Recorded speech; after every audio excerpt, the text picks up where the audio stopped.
Hey wrestling fans, this is Rick from rickswrestlingblog.com. Hey, the Elimination Chamber, hey, it's over. And you know what? It was a pretty good pay-per-view. We got a lot of things to talk about. There was a great main event. There was some surprises in there that we really need to review. There were some other good matches in between, and then there was a surprise match. But hey, we're gonna talk about those. So let's start from the beginning, though. Okay, so let's talk. And you know, I've got my little game here. When I was playing, I downloaded it from the website, and we went ahead and downloaded it at my brother's house. We went ahead and started playing the game just to see who'd win, and I didn't win. But hey, good guy did win. So hey. Anyway, the first match, of course, it's the pre-match, the pre-show match. That match, Cody Rhodes, Goldust versus Axel and Ryback. And I tell you what, I was expecting, I was thinking that the WWE was still gonna do this Cody Rhodes versus Goldust setup for WrestleMania.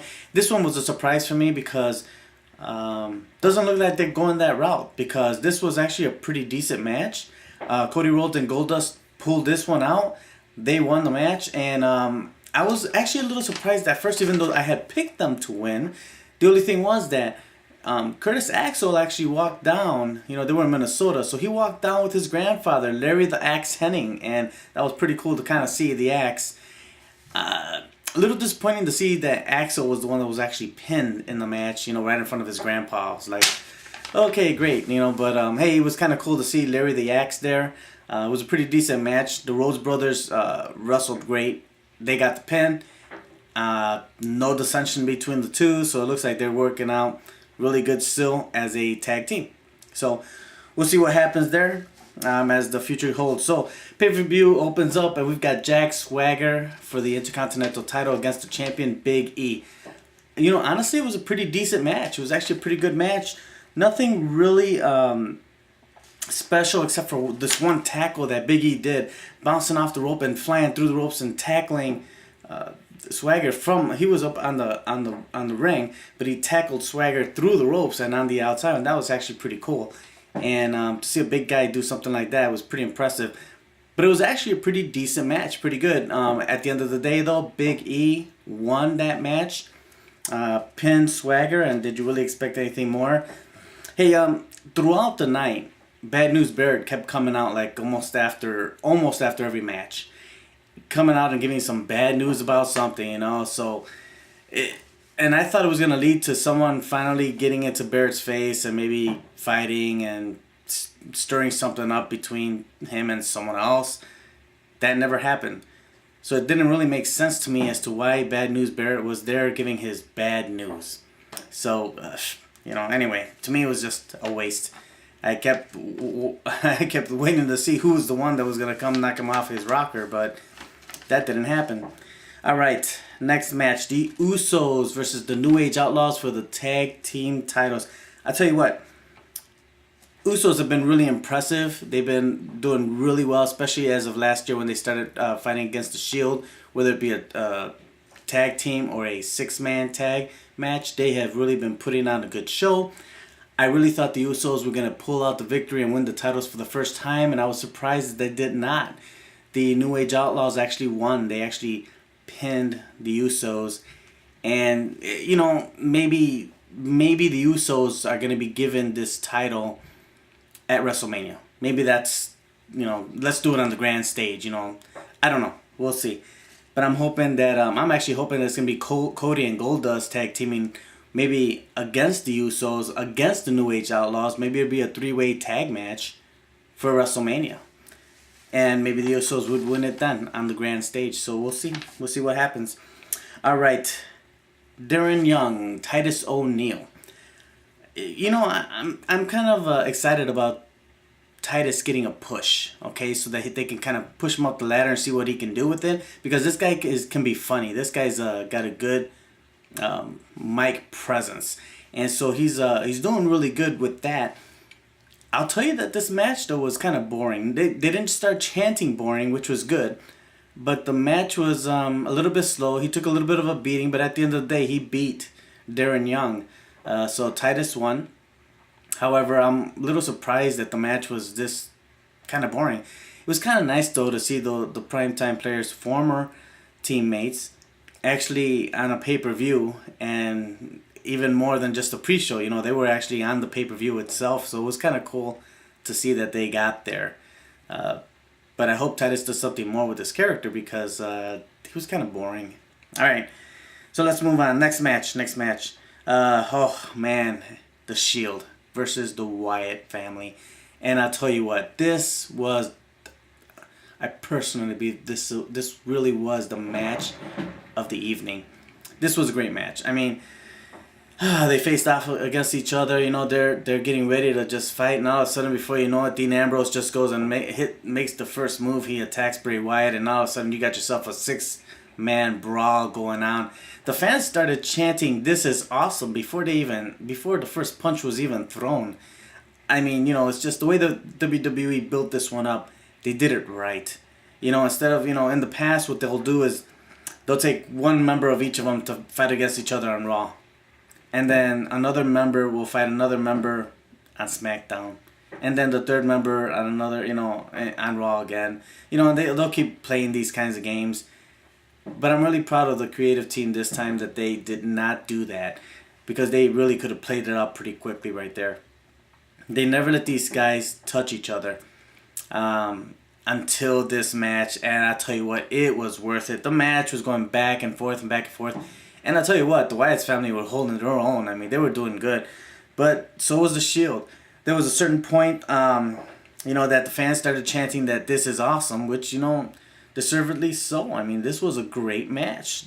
Again, the match of the night. I'll tell you what, though, Seth Rollins put on a show tonight.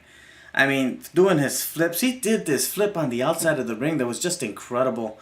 But Seth, man, I mean, this guy is just showing that he can wrestle. He can put on a show. He just did a great job. I tell you what, there was a time when Bray Wyatt and Dean Ambrose started fighting outside the ring, and then they fell out into the audience, and then they started fighting all the way towards the back, and then you don't actually see them for a while. They just disappear. But then eventually, and here comes Bray Wyatt comes back to the ringside, and they attack Seth Rollins, and actually all three members slam Seth Rollins through the announcer's table, and he's out of it. However, where's Dean Ambrose? Dean Ambrose has not returned yet to the ring, so we don't know what's going on. But now it's 3 against 1. Wyatt family against Roman Reigns. And here's Roman Reigns standing his ground. And I'll tell you what, he stood his ground and he took it to them. But you know what? They just overpowered him. It was 3-1. He even got out of a Sister Abigail at first. Powering out of that one and just getting back at them. But it was too much. It turned out that he received Sister Abigail. Roman Reigns got pinned. And the Wyatt family walks away with the victory. One of the surprises was that I did not see any dissension with the Shield. You know, we're all expecting the breakup. Yes, they're coming. It's gonna break up. I was thinking that this is the match that they're gonna split up. This will define it completely, you know, and separate them. But never happened. They actually gelled really well in this match. I'm excited to see Monday Night Raw tomorrow night, because I'm thinking that it's going to be an awesome Raw setting up WrestleMania. So I'm expecting some good things out of Raw, and also WWE Network, so don't forget that. But I'll tell you what, this was the match of the night, and I got to give it really to Seth Rollins. You know, I mean, Roman Reigns put on a show also with the Superman punch, landed a few of those, landed a spear. I mean, there was just a lot of action in this match, a lot of fun stuff. I would love to see it again. So, hey, match of the night. So, all right. So, the WWE decided to throw in a surprise match. Guess what? AJ Lee was going to defend her title. Oh, against who? Oh, against Cameron of the Funkadactyls. Why? Because Naomi's hurt. So, Naomi lost her chance at this pay-per-view. But apparently, they felt that they needed to throw this match in there. So, let me tell you something. This was a terrible match. I mean, they did not jive well, and even AJ missed what was it? Some kind of spin around kick. I don't know. You know, I don't know. I would have to kind of put this all on cameras. I mean, she's just not ready yet to really She's gotten better, but she's just not there yet. And I think that this match was really bad. But what interesting thing that did happen was that Tamina on the outside of the ring tried to kick Cameron. She missed and actually super kicked AJ Lee, which looks now that like they're setting up an AJ Lee versus Tamina, and that will probably happen for WrestleMania, which is good because AJ has no competition. She's held the title. She's the longest reigning Divas champion ever, but she has no competition. Naomi's out for a while, and honestly, is Naomi really competition? Not really, but Tamina really should be. So finally, to have a Tamina versus AJ Lee for the Divas Championship at WrestleMania, I think would really be a step in the right direction for the Divas. Alright, so anyway, that's what happened there. Let's see what else. Let's see. Okay, Batista, Del Rio. Oh, I mentioned before that I'm just not excited about this match at all. And I tell you what, I know that the WWE tried really hard to build up some heat between Del Rio and Batista because they really, really want Batista to be over. Batista is going to WrestleMania to headline for the world title. And I tell you what, Del Rio is a good heel. And they really pushed it. So he comes out with the crush and a neck brace. And he's dressed in like a sweatsuit kind of thing and a jogging suit. And comes out and he's saying he can't wrestle and that, but then of course he jumps Batista and hits him with the cane and just, you know, is beating him down. He takes off his suit, takes off his neck protector, everything. He just starts beating on Batista and back and forth. But I tell you what, this was not a good match for Batista. First of all, he looked like he was getting beat down. Batista's a beast. I mean, well, okay, he's the animal, okay? But the animal should be getting beat down the way he was getting beat down in this match. That's number one. But number two, the fans kept booing Batista and started to cheer Del Rio. At certain points in the match when Del Rio would hit him, you'd hear the fans like, yeah. But then when Batista would bounce back and hit him back, then the fans would be like, boo.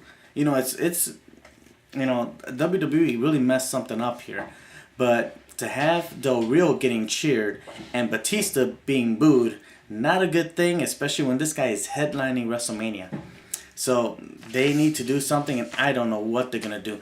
At the end of the day, we knew Del Rio was not going to win this match because they're putting over Batista no matter what. So Batista did win. But at the end of the night, he didn't seem to win over the fans, okay? It seemed like Del Rio had more cheers than he did, and that's a little scary. All right. Now, the main event of the evening, which was an awesome match, the Chamber match. I will still stick to what I said, though, that the Shield and the Wyatts had the match of the night. So, here we go. Elimination Chamber match. We had, who's the first person that comes out? Let's see. First Cena comes out, then Christian comes out. They're coming to the ring, okay? But you know what? Let's just go with who starts first. Who starts the elimination match? It is Sheamus versus Cesaro. This was Cesaro's chance to shine, and he did pretty well. The only problem is that you have too many of the big name superstars in this match that how well did he really shine? How well did he really stand out? Not as much as I think he would have if it was an individual match, of course, okay? He got to do a Cesaro spin on Orton. Okay, he did a few uppercuts, you know, on Cena, on Sheamus, you know, he did some good stuff. He did look good, okay? But because there's so much other action going on, so many other people in the match doing things too, that it's almost overshadowing it a little bit, you know? So I don't think he really got the full credit that he had deserved. I tell you what, though, when he was eventually eliminated, you could actually hear the fans. They reacted to that. They were not happy about it, which is cool. I like that because I think he's one of the best up-and-coming stars that we have here, and I think it's about time he gets into the main event status. He belonged in the Elimination Chamber main event. He deserved it. He belonged there, and I hope that he stays there. All right, so Daniel Bryan comes in. Then it's it starts with Sheamus, then Cesaro, then Daniel Bryan, then Christian, then Cena, and Orton is your final entry into the match. Of course, nobody's eliminated until all three of them are in there. That's how this one worked out to be. And let's see. We had the Cesaro swing in there. We had an awesome bro kick through the pod. This was Sheamus trying to get at Orton, who went hiding in the pod. But Sheamus turns around, gives him a brogue kick right to the pod and breaks open that plexi. Gets in there, gets Orton out of there. That was pretty cool. Cesaro did a suplex where he actually suplexed. He suplexed John Cena, who was carrying Daniel Bryan, and boom, got them both. That was a show of strength right there. That was pretty impressive. Well, let's talk about the eliminations. Who got eliminated first? I was surprised to see that Christian eliminated Sheamus first.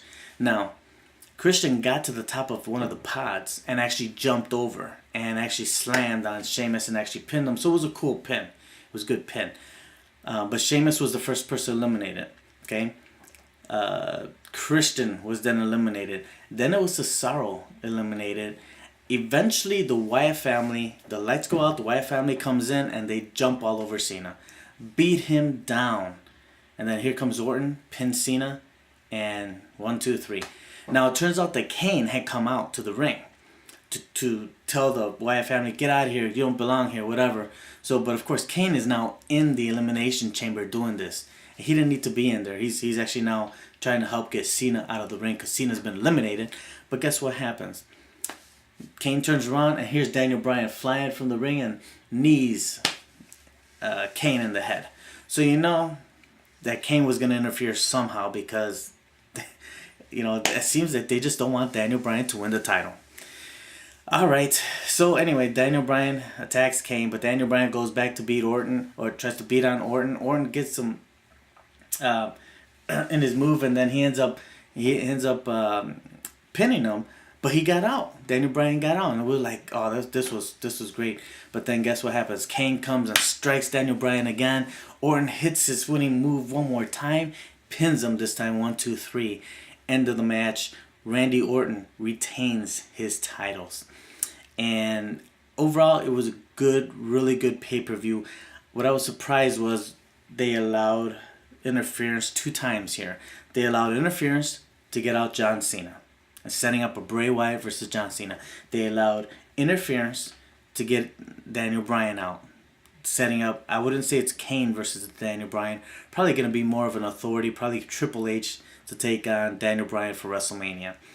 And Randy Orton wins the title. Retains his title. My concern is, how do you build a WrestleMania main event of a Randy Orton versus Batista? Because Randy Orton is a heel right now, and Batista is just getting booed. And I know what's going to happen if these two are the only two that are going to fight for that title at WrestleMania. Well, I'll tell you what. Batista's going to get booed. Orton will be cheered. And what are you going to do? Who's going to win the championship? Because I can't see Batista winning the championship. And if they do, he may get booed out of the building. So, hey, I don't know what the WWE has in mind here. At first, I thought maybe Daniel Bryan might actually win it. We can have a 3-way match because Randy Orton will want to get his rematch for the title. Maybe we'll have a 3-way for WrestleMania for the world title. That did not happen. As of right now, Randy Orton, Batista, heading to WrestleMania 30 to headline the pay-per-view. Overall, it was a really good pay-per-view. There was a couple matches that were a little bit blah, blah, blah here. The Batista Del Rio match was absolutely boring. They started chanting boring for that match. And I tell you what, that is not a good thing. Especially when you have your one guy that's going to be your headliner for your biggest pay-per-view of the year. So WWE has to do something about that. Don't know what they're going to do, but hey, we'll see what happens on Monday Night Raw tomorrow because we're expecting it to be an awesome Raw. Probably going to be the best Raw of the year because obviously they're setting up WrestleMania 6 weeks away and the WWE Network comes online tomorrow. Alright, hey, thanks for watching and subscribe and like us on Facebook. Thank you very much. We'll see you next time.